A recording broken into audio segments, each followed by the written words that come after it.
Hello, everyone. I'm Bo from Brutal Commentary, and today I'll be breaking down our main event for UFC Fight Night 272. In this one, we have Renato Money Moicano taking on the problem Chris Duncan. So, before we begin, obviously these two are fellow teammates. They both train at ATT, and I know some people might be concerned, like sometimes when teammates fight each other, it's more like a sparring match than, a blood and guts war or something like that. I'm not concerned about it with this fight because Chris Duncan had already fought a fellow teammate in Mateusz Rebecki, and that was a Fight of the Year contender last year. So I'm not concerned about that. Now, for this fight, I'm very excited about it. Probably Fight of the Night, being honest. Like Chris Duncan's not been in a boring fight, and Renato Moicano, usually in a pretty exciting fight.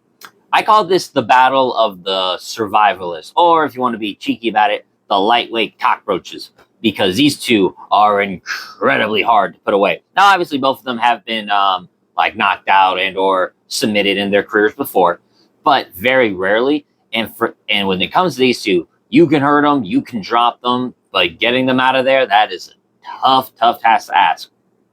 I think that's fair to say, right?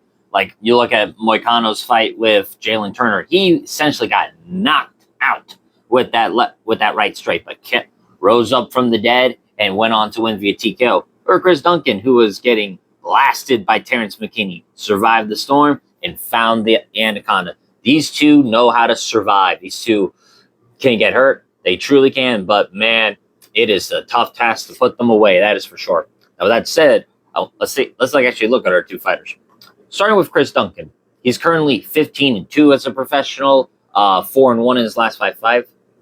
Now, his last loss was about 2 years ago when he got submitted by Manuel Torres, who, top 15 talent.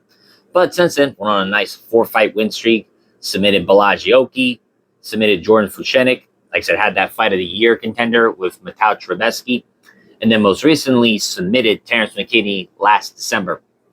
So last year, he went on a 4-fight win streak, 3 of them being finishes in fights where, he had a bit rough at times, but found the way to win. Like, Chris Duncan's really good, and honestly, it's about time he got this top 15 push. I was a little surprised it was Renato Moicano. Oh, I kind of thought it'd be like a Michael Chandler or something, but, Chandler seemingly is only getting big fights for no reason whatsoever. Besides, he's exciting. And I say this as a Michael Chandler fan, so, that's just my opinion. Now, looking at Money Moicano, he's currently 27-1 as a professional, 3-2 in his last 5 fights. Now, Moicano himself was on a 4-fight win streak, and of the recent ones, there were a decision win to Drew Dober, the TKO of Jalen Turner, and then most recently, September of 2024, the TKO win of Benoit Saint-Denis, which has aged incredibly well. Moicano has a win over a top 5 lightweight. Now, Moicano currently on a 2-fight skid. It got submitted by Islam Makhachev last January, which, no shame in that. And he literally took it on a day's notice. What's he supposed to do? And then most recently, last June, lost the decision to Beneil Dariush in a fight where that was a bit more of a disheartening loss, just considering where Beneil Dariush is now. But the more I think about it, I do feel like Benny D is a pretty tough stylistic matchup for someone like Money Moicano. So, like I said, training partners, both of them have somewhat of the same skill sets, and it's just going to be a fun battle. I definitely going to see they're going to fight tooth and nail for that win. I can guarantee you that. But with that said, let's look at our two fighters. Starting with Money Moicano. I would say he's the more technical and polished fighter overall. I feel like Moicano's striking gets a bad rap. Like, I was doing tape study on it, and seeing him throughout his career, his striking's actually pretty good. Obviously, it's not the most elite striking. No. Is it like a Vaseev level or something like that? No. But it's much better than what I think people give him credit for. He has a sharp jab, excellent calf kicks. Like, when he fought Calvin Kattar, he destroyed those calf. Good timing and distance management. You see Moicano is always hand fighting, always trying to get his distance. Hell, he dropped Beneil with a clean 1-2. And like I said, strong hand fighting. It's not the most explosive striking. Moicano's not that kind of athlete, but he's efficient. On the ground, that's where Moicano really shines, especially with his back take. It is some of the best in the lightweight division. Hell, it was when he was a featherweight, it was some of the best. You look at the submission over Cub Swanson, Jai Herbert, Brad Riddell, almost every single one of Moicano's finishes, except for 2, will not only be via submission, but rear naked choke. When it comes to the back take, Moicano's rear naked choke setups are nice. He has tight positional control, very methodical grappling. Not just hunting submissions, but he builds them step by step. I mean, he dominated Benoit Saint-Denis on the ground with ease. And that's a very good wrestler or grappler too. So yeah, unless you're like an Islam or a Benil level who's like that good of a grappler, usually speaking, Moicano's a better grappler than you.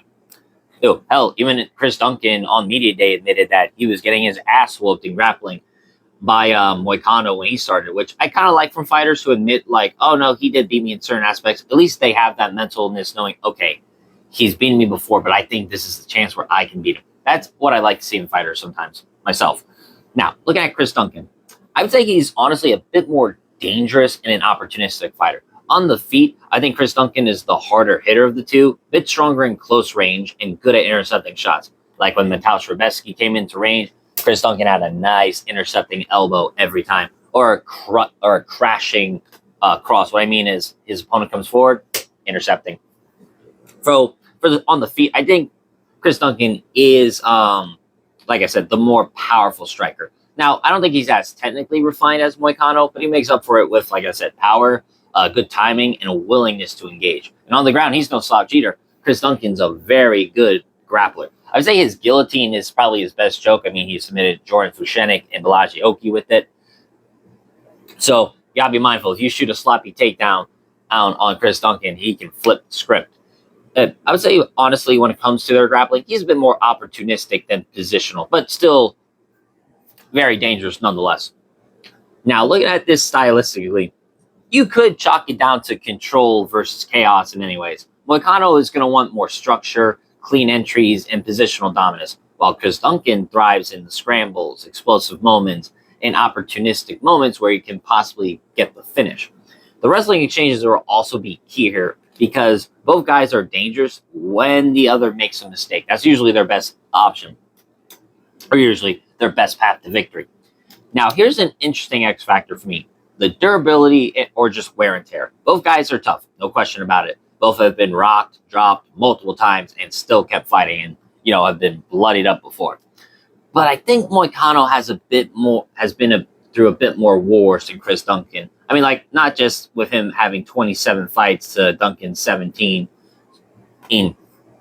28 fights to Duncan's 17. But he's also a bit older at 36. He'll be 37 soon, while Chris Duncan is in his prime at 32.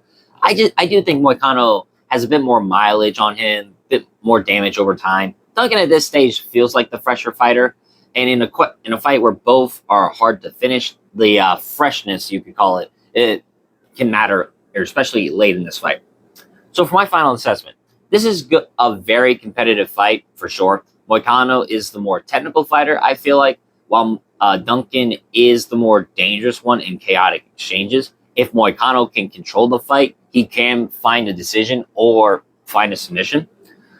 But if this turns into a scrap, even for moments, I think Chris Duncan has the edge here. So, for my official prediction, I'm going to go with Chris Duncan here, and I'm going to pick him via knockout in this one. I think the power, durability, and just the slightly fresher state of Duncan allows him to edge out a tough, competitive fight.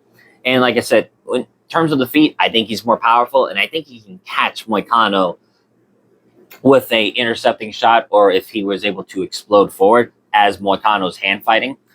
And with Moicano, when it comes to the wrestling, Moicano uses more trips and throws, so I don't think Chris Duncan can get that gilly. But I think with the years he's trained with Moicano, I think Chris Duncan knows how to avoid the back take and avoid getting submitted, or at least at this point in his career now. So, once again, I'm picking Chris Duncan to win. I'm going to pick him via knockout. But with that being said, that's been my breakdown of this matchup. If you enjoyed this video, like, subscribe, and leave a comment down below on who you think's going to win. But until then, I've been Bo from Brutal Commentary.